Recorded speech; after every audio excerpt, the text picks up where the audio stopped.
Hi and welcome to Kohana Studio Podcast. My name is Kate. I am founder of Kohana Professional, nail champion, nail educator and nail tech with over 15 years of experience.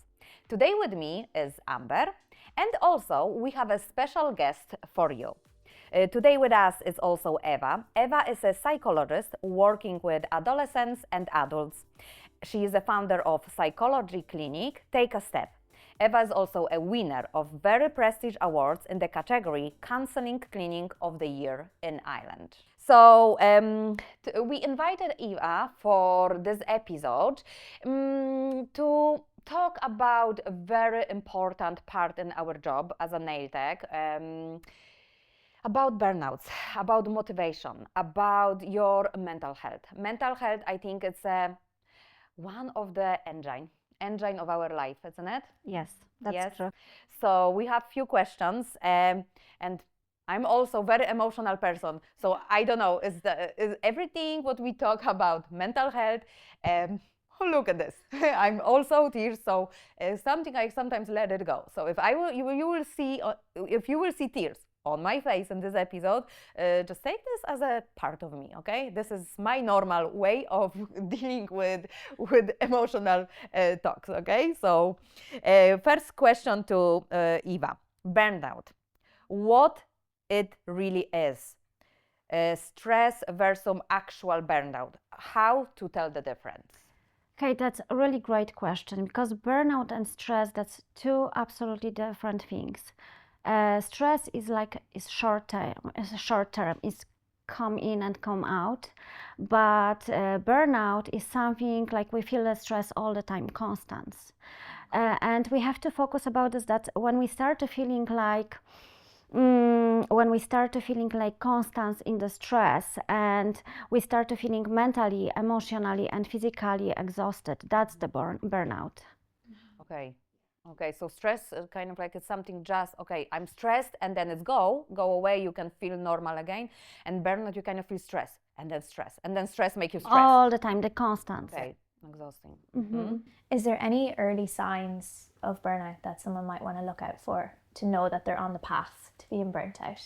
Yes, first of all, like we have to focus that we start to tired all the time. And we start to losing motivation. That's a big red flag that we're losing motivation. And when we wake up in the morning, we have this moment, probably in the same in your job, that's the same in my job sometimes, that we feeling like I can't doing this anymore. That's a really big thing which when we focus that something's going on with us. Okay, so it's kind of like, first of all, you feel kind of tired, and then you feel this lack of motivation. Lack of motivation, absolutely. We hear loads of this, isn't it? Yeah. From students coming and other nail techs, yeah. So why perfectionism slows you down? First of all, because we are really afraid about criticism, and we are focused about being good, and we are never feeling like good enough. It's kind of we afraid also like opinions, isn't it? Oh yeah, absolutely. Perfectionism, you think like I have to do this perfect. Like for example, I'm educator, okay? I'm nail champion, yes? So I I understand that we are not perfect in our profession. It's kind of like I know I have loads of like different ways to learn, you know. Some people, oh my gosh, she's perfect. She's so perfect. She won so many awards. And then at some point, if somebody tell me this, and I will believe that I have to be perfect, I'd be afraid, for example, to post something on Instagram because I'd be afraid of critics. Oh yeah, absolutely. So I think in this way, it's kind of like would slow somebody with sharing or be open, because the people think now everyone think I'm perfect, so yes, I believe I'm perfect, and then it slows me down because I actually afraid to. It's a pressure to be perfect all the time, isn't it? And I think with social media as well, it's massive now because everyone's comparing themselves to each other, because everyone can see each other's like highlight reel. Oh yes, you know, like what they post. But this is kind of something like from your profession, when you see it and people comes to you, do you think this is a real thing? Yeah, but like, you know, that with nail tech, or like with your job, it's the same like in our job, the same like we always thinking that people coming to us for good advices, for like magic wind, and they want to answer and they want to be like absolutely perfect after the session with us. And the same with you, that your job is not easy. You're speaking with the people all the time, and you are like all the time about opinion. Like even when I'm speaking with the people, I hear sometimes like, oh, you know, this one nail tech is better. You have to go for this one. So that's hard. Yeah, constant comparison, Amber? Yeah, Comparison? yeah, she's always my translator. Yeah, just comparing yourself to people all the time. Yeah. Especially on Instagram or Facebook or however, because everyone's competing to get the clients. So they're only going to be posting work, you know, they're proud of, and then you don't see what really goes on behind the scenes. Maybe this set of nails they weren't proud of, or, you know, like you only see the highlights, and then that puts so much pressure on people. I don't know how with you, but like sometimes when we have to post it, some reels, did you delete them so many times? Like I remember my first reels that I posted them like 6 hours. I changed all the time sometimes because I was like a few times because I was sure that someone will be judging me like, oh, that's not good enough, that's not. On the beginning, I had this, not anymore. You know, for example, if you will go for my TikTok, do you know why? Because it shows that if you're actually not perfect, the people see you are real. And when you show your real personality, how you are normal, people want to feel normal. People don't want to see any more perfectionism on stories. I share my most viral video is me talking with my normal accent. I'm Polish. Yeah. When I arrived to Ireland, I was too old to get the Irish accent. So I speak with my Polish accent in English language. Is it perfect? It's not perfect and never be. So unfortunately not. And now I have to know that. And this video where I speak like really hard Polish accent, it gets like over 3 million views now. Yeah. Where the people, loads of Polish people smashing me and giving me so much hate for my accent. Very brosh, nail art brosh. Do I care? Yeah, keep going. Yes, keep going, because this brings me views, you know? So it's kind of like, it just shows like how perfect, like when we think about ourselves, if I would think now, oh my God, the people like slamming me, what other people think, who cares? Like seriously, like it makes me more real. Like even when I'm actually thinking about my socks. You can point on my socks now, okay? So you can see when I watch this podcast, I'm like to Amber, OMG, can you see my socks? Like I look like a bridge between millennials and Gen Z, you know? At the end of the day, they're just socks. Like, who cares? At the end of the day, it's just my accent. In the end of the day, if we share with not perfect cuticles, seriously, this is it really matter? It's not. So it's actually show how like we really don't have to think about the professionalism should be like, you know, of course, we should be professional in our industry, but in the healthy way. Balance I think so. People at the moment want to see how imperfect we are. Yeah, like how normal we are. Yeah, that's normal life. Exactly. No perfect. Like we're seeing lots of beautiful reels, but they are not real. That's only network. So nail techs often say, and we see this a lot, even in the courses, you know, nail techs saying, they can't stay motivated, and they don't have the motivation to practice or to post any of their work. What do you think is happening? That's not laziness. That's mental fatigue. And we focus about a lot of, like we spoke about this before, like we fear of criticism, or we simply being overwhelmed about our work. What is kind of motivation? What is motivation? What is kind of like, if you could describe just your own words, what motivation is? Like, you know, when we start doing something what we really like to do, I don't know, that's probably you're feeling the same, like when you have to, even speaking with the clients, which one you really like to work, you are like, oh yes, that's my day. And that's something what motivated us, that's something what we really like to do, something what makes us like with joy to doing this kind of things. Mm-hmm. So then what's happening then? So yes, motivation is something what makes us happy. We feel like joy, we want to do it. And then, so what is happening that we're losing it? we start losing this motivation? I think we are absolutely tired. We have to be tired. Like I'm losing the same with my work at the motivation when I start to be tired, when I wake up in the morning and I'm like, oh, I can't today. So it's kind of we start doing too much. Yes, absolutely. So we kind of motivated, we are happy to do it, and then we start doing too much, and then it's a cycle, and it's got to That can be a lot of things. That can be a stress, first of all, short stress. Maybe something happened in our life. We are people, only people. We have a private life and we have a work. And that can be burnout. That can be everything what's going on around us. Or maybe someone's who makes us feeling like this sometimes in the work. I know here is beautiful atmosphere, but sometimes people working, they don't want the atmosphere in their work. So True. that's The what energy. It's almost like your energy. body is trying to force you to take a break. Yeah. Nearly, isn't it? When you lose the motivation. Absolutely. Okay, so we know what motivation is.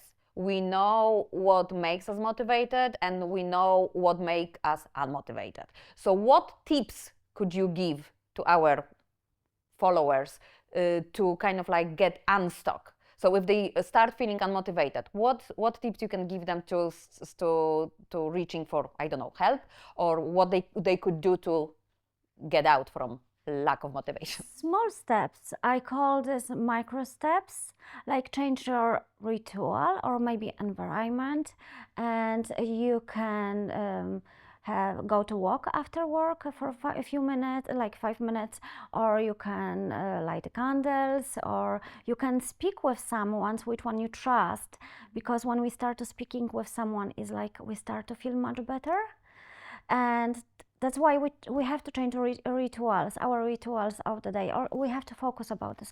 Like my ritual after my work, when I'm working sometimes with 10 clients of the day, and I feel absolutely exhausted, mentally exhausted, and I'm sitting always in the car, and I take a deep breath. I'm like, okay, what now? And I have 5 minutes for myself, and we have to focus about, we have to be quite selfish sometimes with our work. We have to thinking about us, not about everyone. Because your line of work and our line of work is actually, there's a lot of similarities in it, where you're sitting with someone for maybe an hour or however long, and you're just talking and you're kind of taking their energy on. Absolutely. Yeah, so that's so funny. That's so similar to being a nail tech, isn't it? I have, for example, what I do after work. I come back and I go upstairs, turn off for like 10-15 minutes, just lie down under my duvet. Feel so cozy with my doggy. I'm like, you know, like this. What you do? Just don't tell me nothing, because then you have to change it from today. No, you're not working hard enough. No, when I was doing clients full time, there was definitely days where I would leave work, lock the door in the salon, and like sit in my car. For Yeah, like that's 20 minutes, absolutely great. and I not love even turn the car on, just sit there like this. Just decompressing a little bit, and you don't even realize you're doing it. You're just literally too mentally tired to even like turn the car on and start driving. You just need a minute to yourself. But do you know, if I can bring kind of like something from my past, something like this also for me become a little bit dangerous. Do you know what I was doing? That was like something I had to change. I was overweight. I was obese. Okay, I was like seriously big girl, and for comfort, I was eating in my car after work. That was my time when I was kind of like finish work, go to Centra, buying lots of food and eating in the car before I go home. Yeah. Imagine, like nobody knew it. That was my little secret, my guilty pleasure. Sitting in the car, comfort myself after work. Even I wasn't stressed, but just after work, now what I do, I go to the bed, you know, just for 10-15 minutes. And that was my 10-15 minutes in the car eating sweets and crisps. Imagine. Yeah. Because I was working in Sligo at the time. So, and I was leaving Palisa there, so I had always like 10 minutes, you know. So before also I go to the car, I was working in Sligo City, and I had to go to car park. So on the way, grab food and start my ritual, like was every day. Imagine. Yeah, it's funny how everyone is kind of the same but slightly different. They just want. Yeah. But sometimes small things can help, so like counting 4 in, 4 out. That helps either. Like I think that's similar, like with our cars. Like I'm sitting in a car, I'm like, that's it. That's why like I had to change this habit because it was bad habit. In one way was good because I had this moment for myself and it was my time. But then obviously I was obese already. I was like 110 kilograms, so I was obese, and that was kind of like my compulsive binging eating. So that's why now I can't sit in the kitchen. My ritual is I come back home, I have the dinner, and I go out. I can't stay in the kitchen. If I will stay in the kitchen, my brain is just, I don't know when. I'm going around, and I'm picking food constantly. If that's why I have to eat, go out. Yeah. Even for a walk or just to my bed. But it's so good to move, isn't it? It's Yeah. so good to go for a walk. You just that feel is so much brilliant. better after. That's, Love. that's Yeah. working. Yeah. But sometimes you really have to push yourself to do it. Oh, That's the last thing you want to do, but Yeah. it really does help. Another question here I have a little bit about emotional exhaustion. I think it's very similar what we still talk. Why do we feel drained after working all day and listening to clients? We love our work, so why do we feel that way? because you're not just doing the nails. You are holding space for people. For you are all the time with them, and even when you love your job, you are still human. That's we have to remember this. Like, and your emotional tank needs the fuel. So that's why we start feeling like this. The fuel can be good or bad, isn't it? Yeah, that's true. Yeah. So talking with the person who has good vibes, you will get the good vibes. But talking and people talking about shite sometimes, or like seriously with the bad energy, gives you this fuel as well, isn't it? That's true. How do you think we can set emotional boundaries with clients when still kind of being kind and warm to them, without being too cold? Just to set boundaries even for ourselves so we're not taking on too much emotion from them. Empathy doesn't mean that you take someone's emotions. We have to find the boundaries with this kind of things. For example, you don't have to say, because I know you're working with the clients is a lot, like I know when I'm going to doing something, and I even hairdresser, we speak with people all the time, that this happened in my life. So in your job, you can say, I hear you, you don't have to say, I'm feeling the same. That's absolutely different, because we take all energy, like for all people, and emotions, other people emotions. So we have to find the boundaries, like, I hear you, but I don't feel the same. That's not my problem. But then should we say this to client? That depends from you. That depends how are you, like when you feel empathy, but when you build the boundaries, that's nothing wrong. And you can say, like, when people tell you that some kind of problems in their life, I'm guessing you hear all the time about, like, you have 10 clients and all clients has a different problems. Your job is very similar like mine. And you can say, like, yeah, you have right, or maybe I'm so sorry that you feel like this.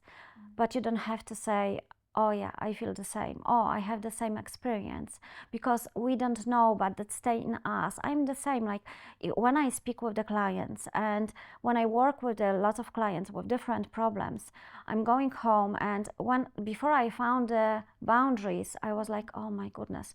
I was thinking about these people all the time. Oh, they probably back home. They probably crying. They are alone. We have to find the boundaries. We have to find the moment when we say, that's fine, I love my job, I lock the door, and we're going. Yeah. There's a lovely beautician, Amy Christie.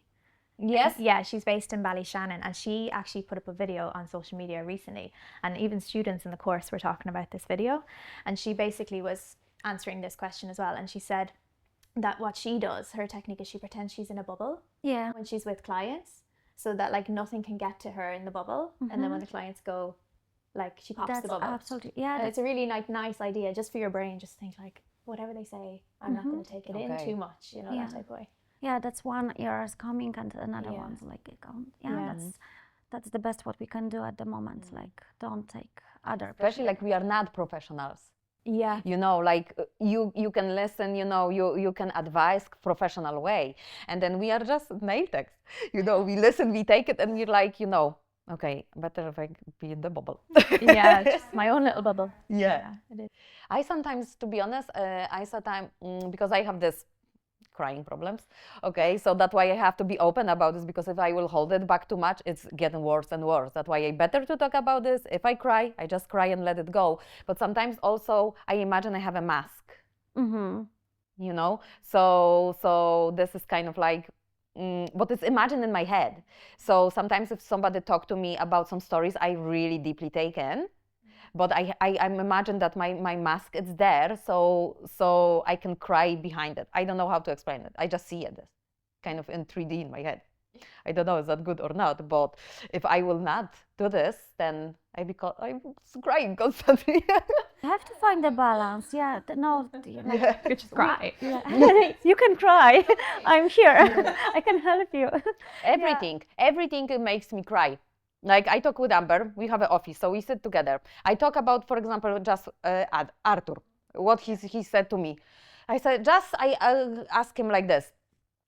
What is your favorite? Just to keep conversation, you know. Just we were for a walk, and I just asked him, what season of the time of the year makes you the most happy? And he put like such a like sentence. He say, I actually love Christmas, and I'm like, you know, I expecting, you know, everyone love Christmas because present, and I'm saying, why Christmas? And then he said like, it brings me so much joy with my family, and I'm like, oh my god, like seriously, you know, like I didn't expect that from 11-year-old. Brings me joy with my family, and I was like, oh my god. And then me, you know, I can't even then say this to Amber because Crying. it's yeah, Yeah. all the time. Loads of tears in the office. Okay, no. Next one. How to switch off after 8-10 clients. Simply mental reset that works. So have a ritual. We The spoke, small yeah, steps. the small steps like the candles, the music, environment. That's very important. Like when we can switch off and we can thinking about something else, something what makes us joy. Like I always, when I working with the clients, I'm asking what makes you happy. So we have to find with balance even with this. So we have to remember that we have to do one good things, which one makes us happy of the day. So that's plan of our day. Always, that can be everything. So we have to thinking what makes us happy and focus about this too. Even maybe after work, and we can switch off after this, like bath or like candles, Tea or whatever. whatever. Can I ask you, yes, like a quick question? Because some people, you know, they enjoy a glass of wine. Yes, and that's. What do you think about this? You know, we have to find a balance with everything. The glass of wine and glass of wine 5 days of the week. Exactly. Yeah, Okay. that's this kind of balance. Good to be Like, careful. yeah, we have to be very careful. I'm not the fan of this idea, so I'm like, even when I speak with the clients, I'm like maybe glass of wine after work. No, not this way. Like I'm pushing, like go for a walk, spend the time with friends. Maybe call to your friend, like tell loudly what you're thinking, like how are you feeling. Like I remember a situation in my life when I had a very bad session. That session with cry, I control myself, but when I finished with the client, I was crying. I was like overwhelmed. And I remember I sent a message for my friend, I feel lonely. I don't feel lonely. I have a beautiful family, but this moment makes me feel lonely. I was like, I'm lonely. And she rang me very fast. She is very busy, and she rang me and she was like, tell me what's happened. And I was like, you know, that was a very difficult experience for me. And she was like, she was with me. She doesn't have to say anything. And that was like a big thing for me. So that can be mom, that can be some kind of parents, friends, someone's. Yeah, you pass like when you say loud, it's kind of like it's get important, but it's sad, isn't it? It's here and it's kind of like yeah. I don't know, is it an Irish saying, but we always say a problem shared is a problem halved. Yes. You know, I don't know, do you say that in No. Poland? No, in Yeah. Poland. Yeah, so it's nice. So like when you say it out loud, it's like half the problem's gone. Yeah. You know. Okay. Good. The next one I think is kind of a hard question because I found this hard when I was working full time. Where is the line between who you are as a person and who you are in your professional role, and how do you keep those two parts balanced? You are one whole person, but you wear the different hats in our life, like in your job.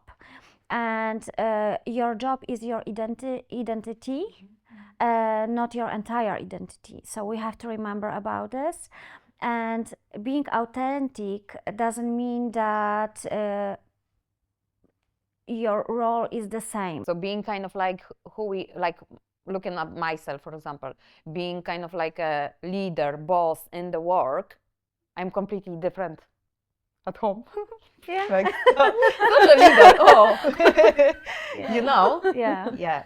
Yeah, that's funny because like when I'm psychologist and I'm working with the young people, with teenagers or with adults, even my son when I back home and I'm like, and he's coming with his friends, and that was funny situation. He's in the friends, like he has a few friends and they coming to our house, boys, and I'm like, how are you boys? And my son is like, don't tell her anything. She's reading in your mind. So yeah, so no, but that's not the truth. I'm not the psychologist at home, so that's why we have to find that.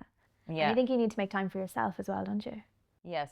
Like when I was busy with clients, I know there was times where like clients might have been late and you might miss maybe like a gym class you booked into, and then it's just a big cycle where you get burnt out because you're not doing things you enjoy. But I think you need to be really like strict with things, you know, just to make time for yourself and what you want to do.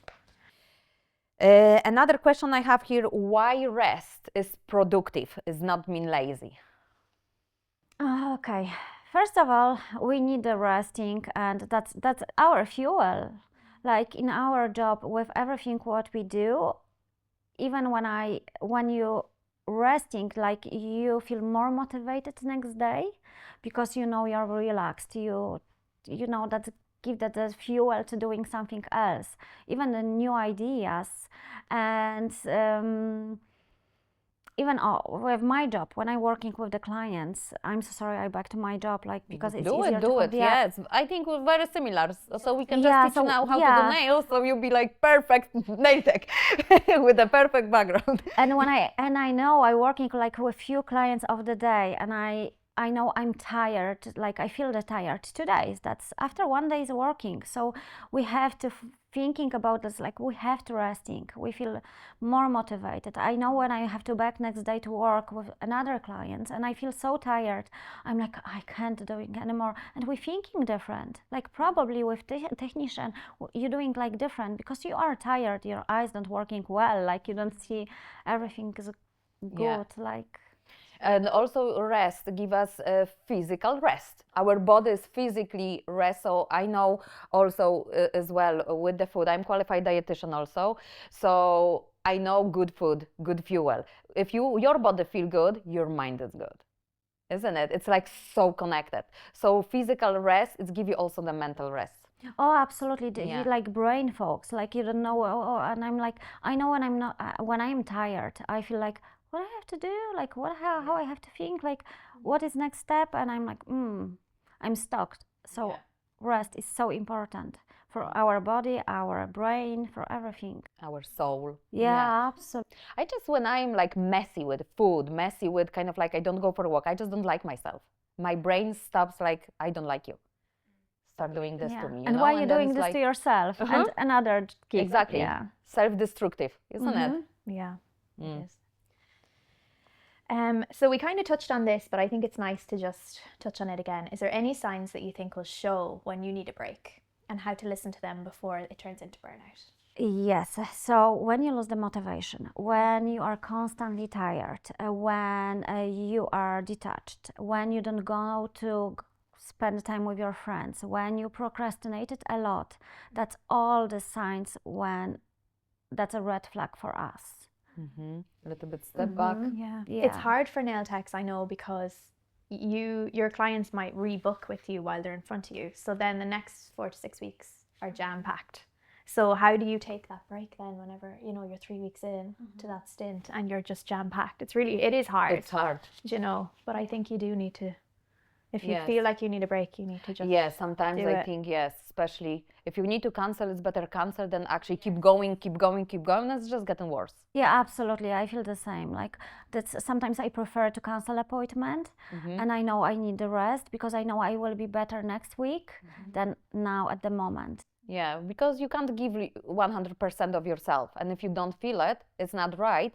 I think, yes, the break is just the best solution, isn't it? Yeah. And people respect this because even when I cancel appointment, I'm like, I'm so sorry, I have to cancel. I'm feeling very tired, and people are okay with this. They are like very open, and they are like, yeah, of course you can rest, no problem at all, and have relaxed and everything sorted. I think especially these days, also because the mental health, like years ago and now, it's completely different topic in the all over the world, I think, isn't it? It talks more about it in every industry, in every aspect. So yes, I agree that people are become more understanding, isn't it? If you will. So I think for all the nail techs, if you will feel it, don't be afraid to say it loud, because I think more people these days will understand that you need. They're the more time. open, aren't they? Yeah. People talk about it. This is kind of like really important. Red flags that mean it's time to talk to someone professional. First of all, sleeping problems. When we have a problem with sleep, when we don't sleep well, when we feel sadness all the time, when we're feeling hopeless, when we're isolating yourself, that's the red flags. That's first one with burnout, which one we have to be focused about them. And you don't have to wait until you get worse, and earlier is better. Sometimes we have to know that our body, our mood whisper before they start to shout. So that's our red flags. I think also it's very important to understand that seeking for help, it's not a weakness, isn't it? It's like, I think sometimes people feel like, oh, I need help, so I'm so weak. I think it's actually the strength these days, isn't it? To actually be able to ask for help. And it shows you're looking after yourself. But seeing help is a strength, not a failure. So we have to remember about this. Exactly. Mm-hmm. If you could give one piece of advice to every beauty professional listening to this podcast, what would you say? You don't have to be everything for everyone. Your being honest and imperfect is the most important in your job. We don't want to see perfect people. We want to see the normal people. At the moment now, when the highlights and reels and everything is so perfect, like we want to see the truth. So just be you. Be you. Enough is enough. You are enough. So if somebody feels like they need professional help, where do they find it? Start simple. You can go to your GP. You can ask about the help and GP tell you what to do next. Or you can find someone on the network, someone near you, some therapist, and you can go to speak with someone. Of course, if you are not ready to book the appointment with any therapist, psychologist, you can call to your friend. You can ask about help. You can tell loudly what's going on. That's important thing. So guys, remember, always remember, you are not alone, and always be you. If you need for help, just don't be afraid or shy to ask. This is super important, because this is all take care of your mind, your soul, and all your life. That's it for today. So thank you so much for watching. Thank you so much, Eva, for all your professional advices. If you like this episode, please don't forget subscribe. Today, I wish you a lovely day and chat you soon.